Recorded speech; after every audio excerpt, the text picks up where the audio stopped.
Shalom bagi kita semua. Sebelum kita mendengarkan kebenaran firman Tuhan yang menjadi renungan bagi kita hari ini, kita berdoa. Bapa kami yang bertahta di kerajaan surga, kami sungguh bersyukur ya Tuhan untuk setiap penyertaan dan berkat Tuhan dalam kehidupan kami. Ajari kami Tuhan melalui firman-Mu yang hendak kami dengar, sehingga hidup kami senantiasa hidup di dalam kehendak Tuhan. Di dalam nama anak-Mu Yesus Kristus kami berdoa. Amin. Jemaat Tuhan yang terkasih di dalam Yesus Kristus, firman Tuhan yang menjadi renungan bagi kita hari ini diambil dari kitab Lukas pasalnya yang ke-13 ayat 8. Demikian firman Tuhan. Jawab orang itu, "Tuan, biarkanlah dia tumbuh tahun ini lagi. Aku akan mencangkul tanah sekelilingnya dan memberi pupuk kepadanya." Amin. Demikian firman Tuhan. Jemaat Tuhan yang terkasih di dalam Yesus Kristus, ketika kita menanam pohon di pekarangan rumah atau di ladangkah itu, sebutkan saja pohon mangga, tentu harapan kita adalah pohon tersebut menghasilkan buah pada waktunya.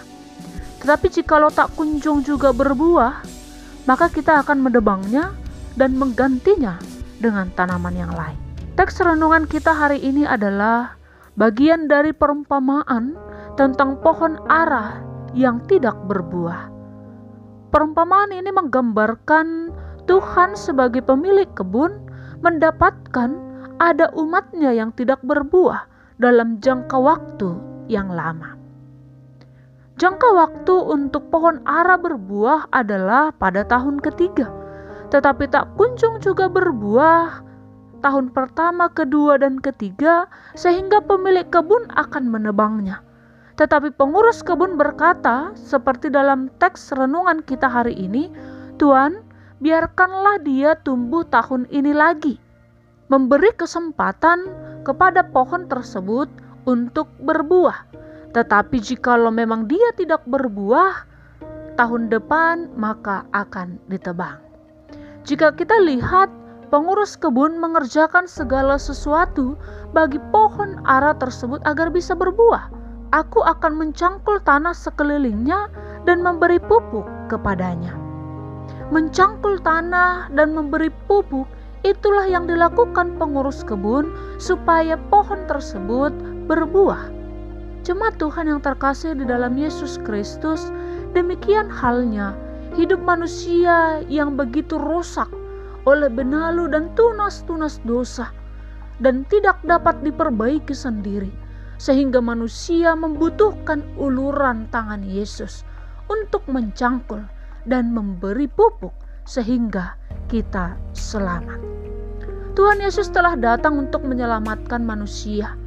Oleh sebab itu, agar manusia bisa bertumbuh dan berbuah dengan baik, manusia, kita harus tetap tinggal di dalam Kristus dan Kristus di dalam kita, baik dalam kehidupan sehari-hari, di dalam tengah-tengah keluarga, maupun dalam pekerjaan. Hendaklah hidup kita berpusat pada terang Kristus. Jemaat Tuhan yang terkasih dalam Yesus Kristus, anggaplah hidup yang kita jalani saat ini adalah kesempatan yang Tuhan beri bagi kita untuk berbuah. Yang menjadi pertanyaan kepada diri kita pribadi lepas pribadi adalah, sudahkah hidup kita menghasilkan buah? Jika sudah, buah apa yang kita telah hasilkan? Buah yang manis, yang asam, atau pahitkah?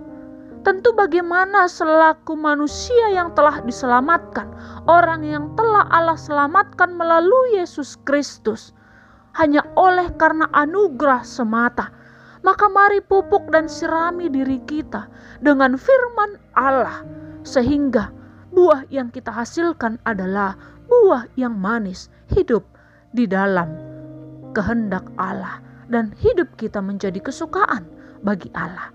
Jika hidup kita belum berbuah, Tuhan masih beri kesempatan untuk bertobat. Dan bisa saja hari ini adalah kesempatan terakhir bagi kita. Jangan sia-siakan kesempatan yang Tuhan beri. Mari kita hidup di dalam Kristus dan Kristus di dalam kita. Amin. Demikian firman Tuhan yang menjadi renungan bagi kita hari ini. Selamat berbuah. Tuhan Yesus memberkati. Kita berdoa. Ampuni kami Tuhan, jikalau hidup kami belum berbuah.